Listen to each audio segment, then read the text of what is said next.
Juan Kapitulo 6, versikulo 35.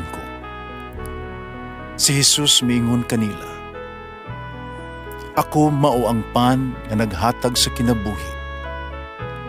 Ang muari kanako dili nagayod gutomon, ug ang mutuo kanako dili nagayod uhawon." Ang mga puno Pan sa kinabuhi.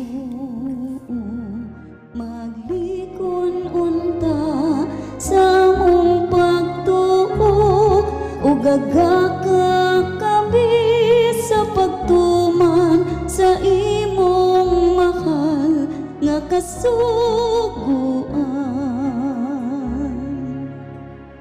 Ginoo na kaninyo. Santos ng Ebanghelyo sumala ni San Juan. Si Jesus mingon siya mga tinunan, "Ang kalinaw, ibiling ko kaninyo. Akong kalinaw, ihatag ko kaninyo. Kalinaw nga dili ingon nga kahatag sa kalibutan. Pan kamo, ayaw kamo kabalaka, ug ayaw kahadlok. Sultihan ko na kamo, mabiya ako, apan mabalik ako. Kung higugman ninyo ako, malipay kamo adto ako sa amahan, kay siya labaw man kanako. Sultihan ko kamo ni ini, aron sa wala pa kini mahitabo, o aron ikahitabo na ni ini, mutuo kamo. Di na ako magigsulti ka ninyong dugay. Kataliabot ang nagmando ni ining kalibutana. Wala siya gahom kanako, apan kinahanglan hibalo ang kalibutan, nahigugma ako sa amahan. Busa gibuhat ko ang tanan nga iyang gisugo kanako. Tana, manlakaw na kita." Ang Ebanghelyo sa Ginoo. Pasalamati ang Ginoo kay siya maayo, ang iyang gugma mulungtad hangtod sa kahangturan.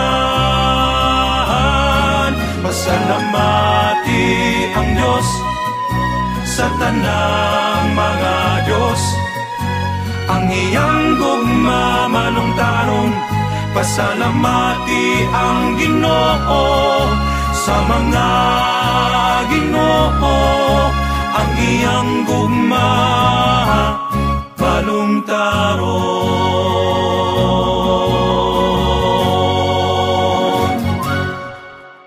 Si Pedro Osaka, OFW sa Saudi Arabia, ay nagkugi alang sa iyang pamilya diha sa Bohol.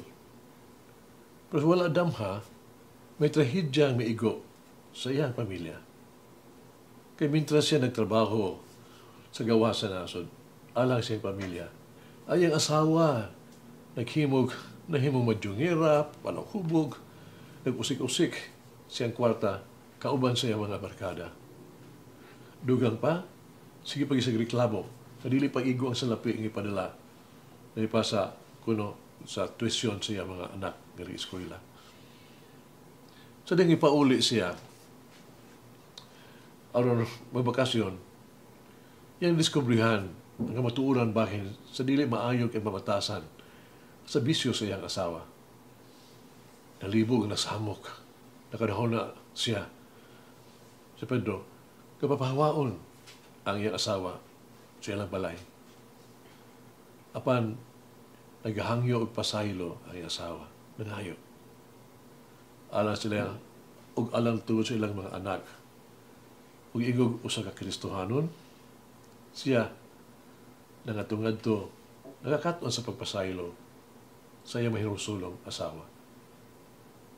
Si Jesus nag-ingon, "Kaninyo ihatag ko ang kalinaw.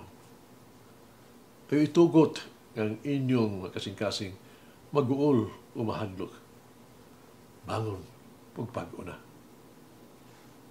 Sa kaso ni Pedro, ang gasa sa Diyos sa kalinaw, nagpadayag sa iyang kaandam sa pagpasaylo sa iyang hinulsulon nga asawa. Ang kalinaw, paghinulsol, pagpasaylo, may sukaranan mga bahin sa Kristohanong pamilyahong kinabuhi. So diha nga ang dautan naglihok sa tuang personal nga kinabuhi sa pamilya o sa kalibutan. Kita ba? Mawadaan o kadasig, ug mohunong. Si Jesus mingon, bangon, padayon. Maghampo kita. Ginoo ko, Jesus, namanhaw ka sa bag-ong kinabuhi. Hatagi ako pag-ong mga mata na makaila sa imong presensya sa kalibutan sa akong palibot. Hayitang ako ang pananaw. Mas ako ang makita latas ni ordinaryo mga panghitabo sa matag adlaw. Kung nga ito sa lagsaong kay kamatuoran sa imong grasya.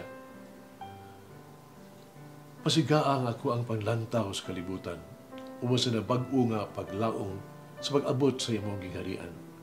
Pahamuka na ako ang pananaw o ako ang tanawon ang uban sa mata nga malumo o maluoy sa imong gipakita sa kadaghanan. Hayita ang mata, ang ako mga mata. Adlaw ning panahuna sa Paskos magkabanaw, maghatag og daklit sa imong himaya. Sa imong sagradong amahan, ako nag-ampo. Amen. Mama Mayre, Queen of Peace, grant me this interior grace of peace. Mulangin ang Diyos magagawang sa tanan, Amahan, Anak, Espiritu Santo. May the Lord of the divine mercy bless us all, heal us from all diseases and suffering. Ayun unta niya kita, tanang mga sakit na to sa lawas o sa kalag, body and soul. In the name of the Father, the Son, and of the Holy Spirit. Jesus, I trust in you. Amen. Whoever eats the bread of life will never hunger, says the Lord. Kay galaan inyong nabati ang pagpaambit ug hamubong pamalandong sa pulong sa Dios. Pinaagi sa tulumanon, pan sa kinabuhi, nga gidumala ni Monsignor Daddy Silva. Hangtod na usab sa sunod higayon, daghang salamat. The bread of life.